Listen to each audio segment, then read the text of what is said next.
What is going on, y'all? This video, I'm gonna leave links to other videos that inspired me to do this video.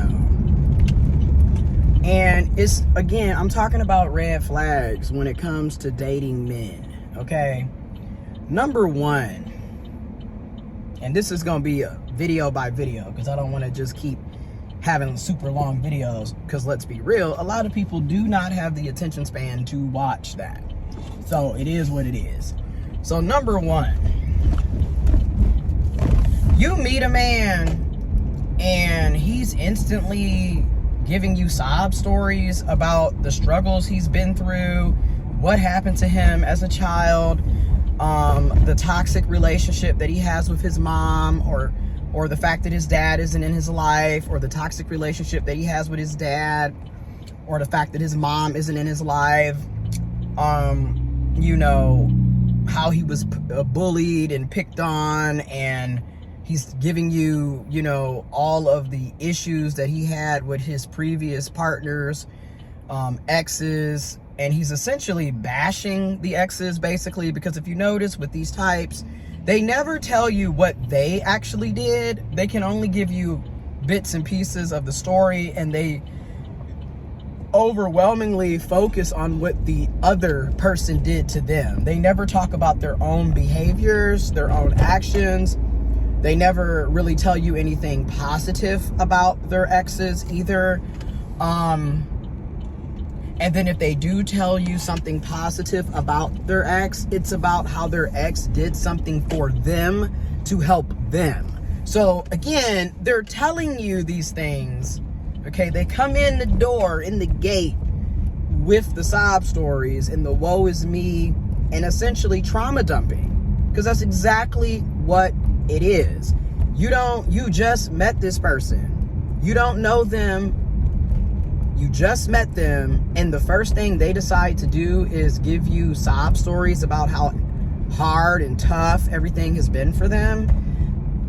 That's done on purpose. That's done deliberately, because what typically happens is, especially for women, but arguably anybody that dates men, and in particular cisgender males, cis males, but men in general, because trans men can do this, intersex men can do this, masculine people can do this. But in particular, cis males, because that's typically the types of men that you're dating, okay, they tell you these sob stories because they know you're gonna feel bad for them. It's a way to tug at your emotions, at your heartstrings. You know, poor little old wham. You know, oh, it's so bad. He was bullied in 2004. You know, his mom didn't buy him the Nikes that he wanted when he was in the 8th grade. The girl that he liked, or the guy that he liked, or the person that he wanted turned him down for sex. Poor little wham boo-boo, okay? And I'm purposely saying these things because these are some of the bullshit that I've heard. Okay, so they come in with the sob stories. And the sob stories, again, are to make you feel bad for them, for you to feel sorry for them. And a lot of times it's manipulation, because 9 times out of 10, they didn't really go through all of the things that they're telling you. And you'll find that out later on if you continue to deal with that person, because you'll start finding holes in their stories. And then these types of people are typically lying. So they're going to forget stories and information that they told you. And things are going to not add up, and they're going to be telling you 5 different stories about the same situation. And they will forget that they told you this because they're habitual, pathological liars. But okay. So you're feeling bad for them. What typically happens when you're feeling bad for somebody?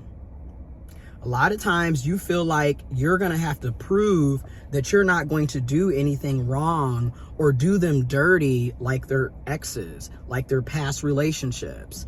You're going to be basically walking on eggshells so you don't resemble what they went through as a child. So a lot of times that my mom was so mean and harsh on me and blah, blah, blah, blah, blah is just another way to say, is basically another way to manipulate you into feeling like you can't question them, you can't check them on their bullshit, you can't hold them accountable.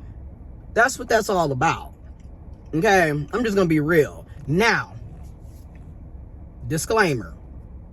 Is every man lying to you when they're telling you about their traumatic childhood or their past relationships and them potentially being in toxic relationships, them potentially being abused? No. There are men out here who truly have been abused, have been physically abused, emotionally abused, financially abused, sexually abused. This is very true.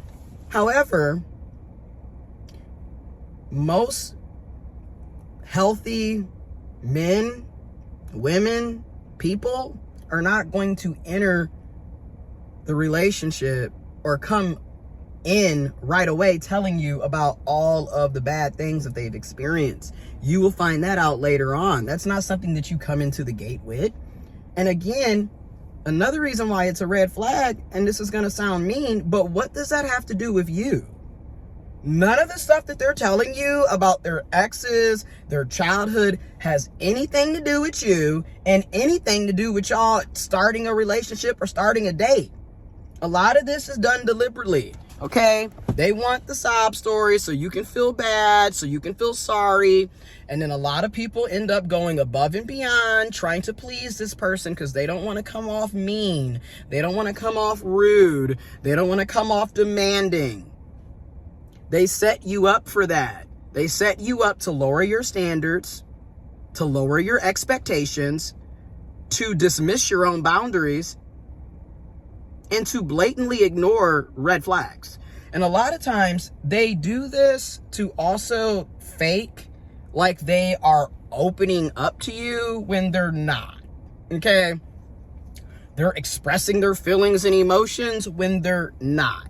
Because again, they're only telling you about the bad things they've experienced with other people. So off rip, you're already only hearing one side of the story. Also, it's a roundabout way of bashing their exes. It just needs to be said.